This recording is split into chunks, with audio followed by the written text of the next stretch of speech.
into your career, man, are you still thinking you give a rematch to Charlo, or are you looking elsewhere? No, I mean that's next. That's next on the list. You know, right now, like I said, it's either him or her. You know what I mean? So I might as well do it again. You know, that's one of those things you do for legacy. So I'm ready to do it again, and probably like early spring, late spring, or early summer, and do it again for all the controversy and all the naysayers. Will you have to improve and be an even better fighter the second time around to win it once again? I mean, I honestly don't think so. You know, I honestly don't think so, but you know what I mean? You know, fighting is about adjustment. You know what I mean? It's easy for me to say I don't have to right now, but you know, then I have to. You know what I mean? So, you know, fighting is just about adjustment. It's about preparing yourself well. It's about mentally preparing yourself, physically preparing yourself. And you know, when fight time comes on, I'll be all that.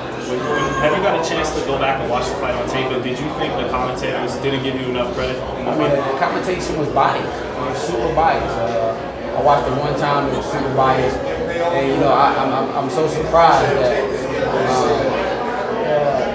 became something so biased with fighters. You know what I mean? Not just announcers, the guys who went to school to do that. I mean, these were real live fighters, the ones that picked up in the sport and people that we looked at that was so biased. So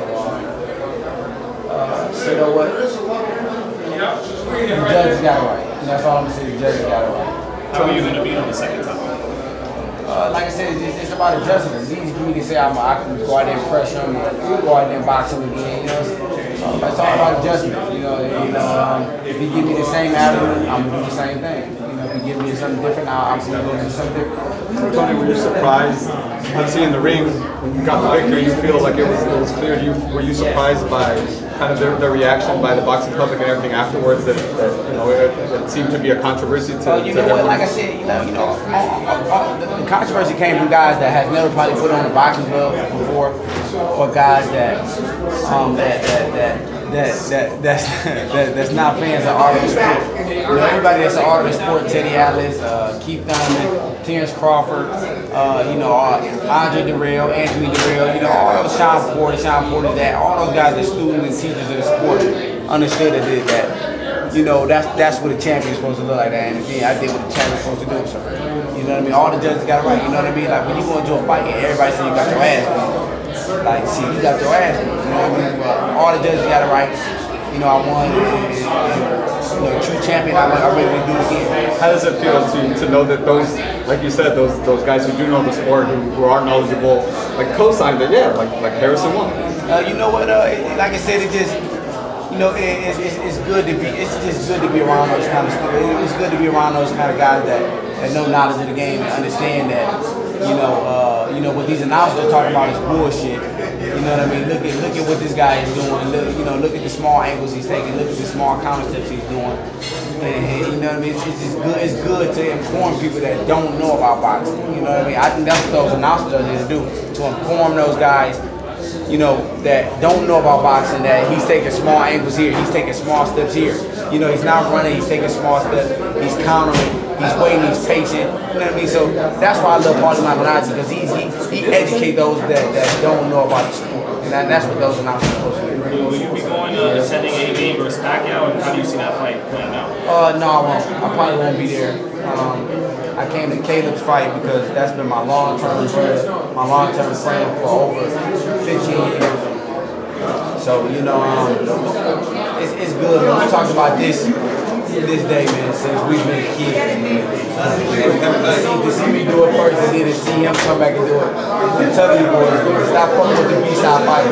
Stop fucking with it. How long you don't care? How old were you when you guys met? We was about 13 years old. We was about 13 years old when we first met. And I'm talking about we clicked instantly. It was like a click instantly. And you know, I'm so happy for him, man. I'm happy. What did you think of his performance? I thought he did amazing. I thought he actually could have been a little more patient than what he was. You know what I mean? Uskowski, you know, he closed the gap a lot and didn't throw a lot of punches when he closed the gap. So, you know, Caleb allowed Caleb kind of really just do what he wanted to do. I think certain spots he overworked himself. You know, by over punching when he didn't have to, or over moving when he didn't have to. And I thought he made a simple adjustment to just stay close in the later parts of the round, stay close, fighting close, because Uskowski, in close game is shitty. You know what I mean? He didn't throw a lot of punches in close. I thought Caleb could have fought in close and then stepped out and then made him come back to him and then step in close again. So, but all in all, you know, his performance is an A+ by me. And he did what it takes to win, so he can never go wrong with that. Tony, what's the biggest change in your life since you've become champ? Just the respect. You know what I mean? That's all you ever want when you step into the ring, is just respect. You know what I mean? You know, everybody acknowledges, you know, the hard work that I've been putting in since I was 5 years old. So it's just respect. You know, I don't need no fame. I don't need the money. I just need the respect. Where does Jaime Munguia land in junior middleweight? And is that a fight that you're looking forward to? A fight that you want? Man, to be honest, I don't even know why we talking about this guy until he comes over there with Al. You know what I mean? We shouldn't even be talking about Jaime Munguia. Hell of a fighter. Like I said, he's another. He's another guy that seems to be doing what he's supposed to do against guys he's supposed to do it against.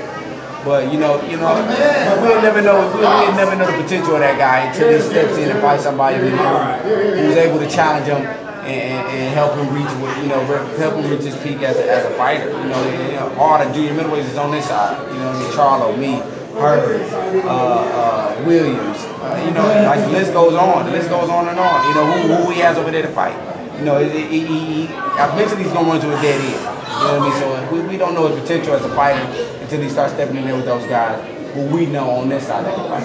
What about Kell Brook? Is he kind of man? I think Kell Brook's a hell of a fighter. I love Kell Brook. I love Kell Brook at 147. You know what I mean? So I think he's a hell of a fighter. For me, I think that's just a fight that I want. For me, to go over there and do it, Earl Smith did, fight in that hostile environment, fighting that hostile crowd, and come out victorious. So that's kind of the thing that's on my bucket list. You're ready for 60, 80, 100,000 crazy UK fans booing against you? Man, I love it. I'm telling you, man, nothing to get my dick hard more than motherfuckers booing. Yeah, fuck the UK, right? Yeah, come on, man. USA. USA, that's right. How do you think Pacquiao-Broner plays out on Saturday? From the past fights of Adrian Broner, how we've been seeing Pacquiao look. It's hard to go against him. It's hard to go against Pacquiao. He is 40. Yeah, he's 40, but the motherfucker's still more active than motherfucker that's 25, 26, 27. He's still in there. He throws 100 punches in 2 minutes. He still has good movement. He still got a good teacher behind him, and I think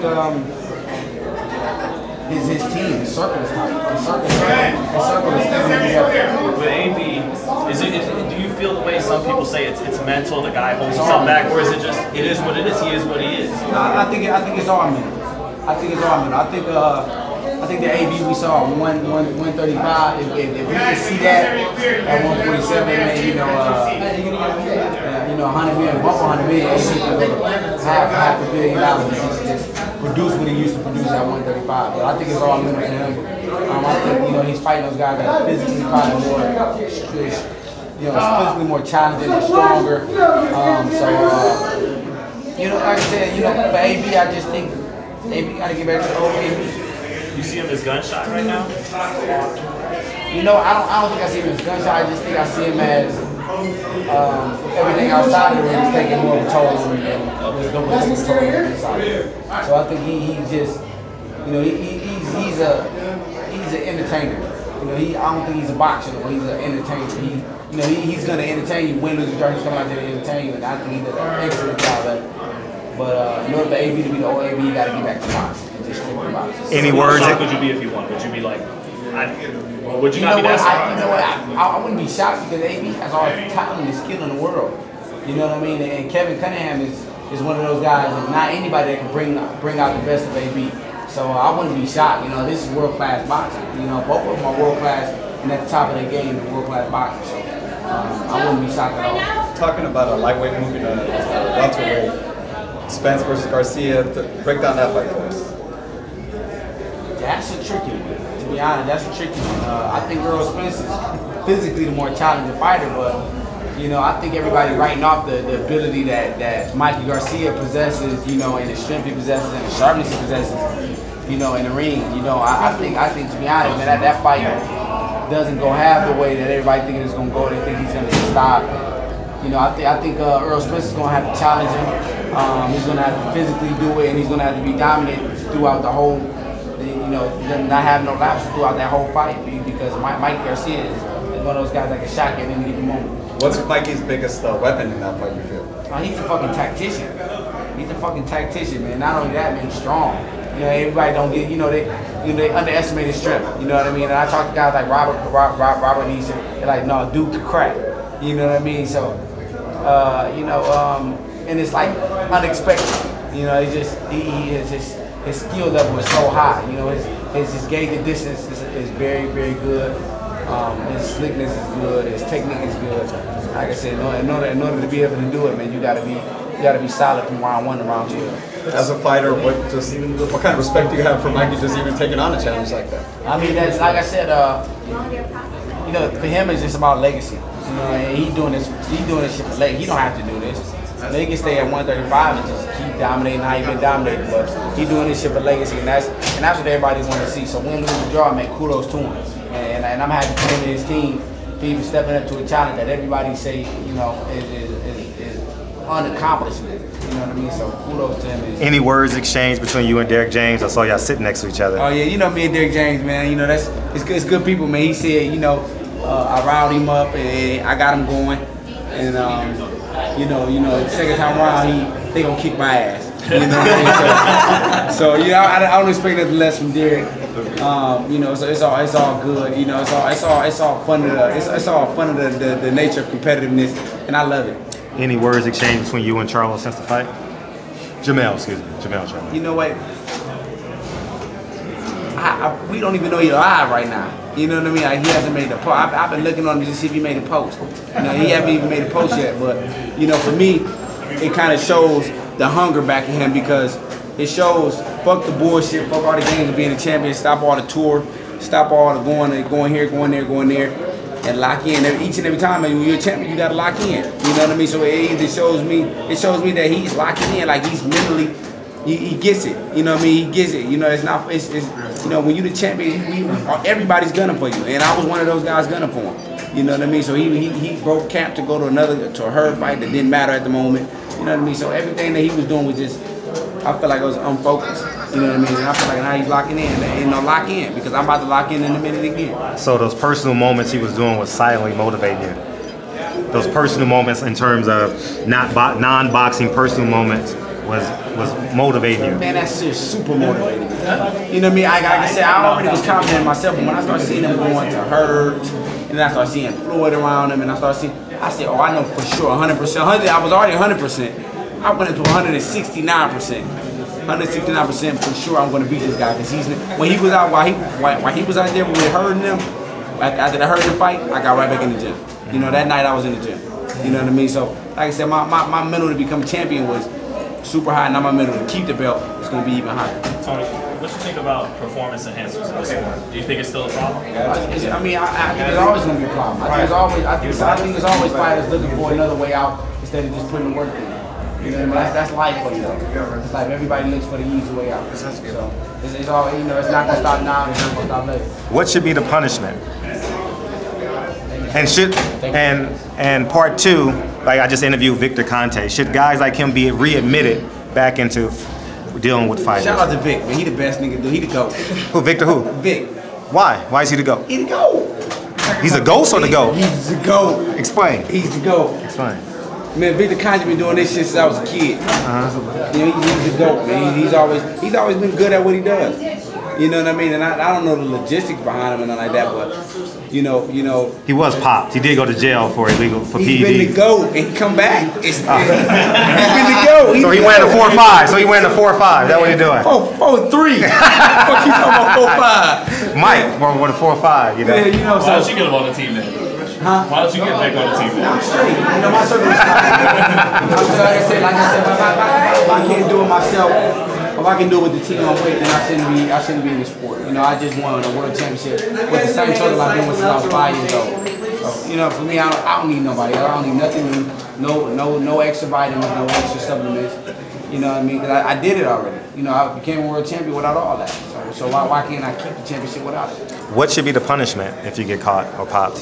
Ooh, that's tough. And criminal charges, or should it be criminal charges? You know, a lot of the times it's tough because as a fighter, you know, when somebody comes to you and say this helps you, and it comes in a seal, and it says, you know, these are the things that you're missing. Because a lot of times, you know, my brother brings me new stuff. You know what I mean? So if I was to ever get popped, it's not because I wanted to do it. It's because my brother brings to me stuff, or my dad or my uncle, to say this will help you benefit. This is what you're missing. This is what you're not getting in everyday food. This is not what you're not getting in everyday things that you're drinking or eating. You know what I mean? So a lot of these times, I think fighters are getting popped not even knowing that they taking these kind of things. You know what I mean? I think it's just a circle around that's feeding to them like, look, this will help us benefit more muscle, benefit more mass, or benefit more mass in the later parts of the round. So I just don't think they know. So is that up to you, the boxer, to make sure your family is looking out for you and they have the right interests in mind? You know what? Or are you just trusting them to kind of give you a boost? That's all it's about. That's all it's about. This whole shit is about you. You know what I mean? If you don't trust your trainer, you don't trust your cut man or your shooting business while they around. Right. You know what I mean? So that's the thing. We trust our team. You know what I mean? So I don't even question it. Okay. So you guys have already had that conversation. So when he brings you some supplements, or some it's not even vitamins, a conversation we had. My brother wouldn't bring me nothing that'll fuck me over. that's what I want to hear that. I want to hear that. It's not even a question for me. My dad wouldn't bring me nothing to fuck me over. My brother wouldn't bring me nothing to fuck me over. My auntie, my sister, my brother. They wouldn't bring me nothing to fuck over what we built this far. You know, and that's the name of the game. It's just about trust. For sure. Thanks for your time. Like anytime. Thank you. Let's have the VIP, you guys.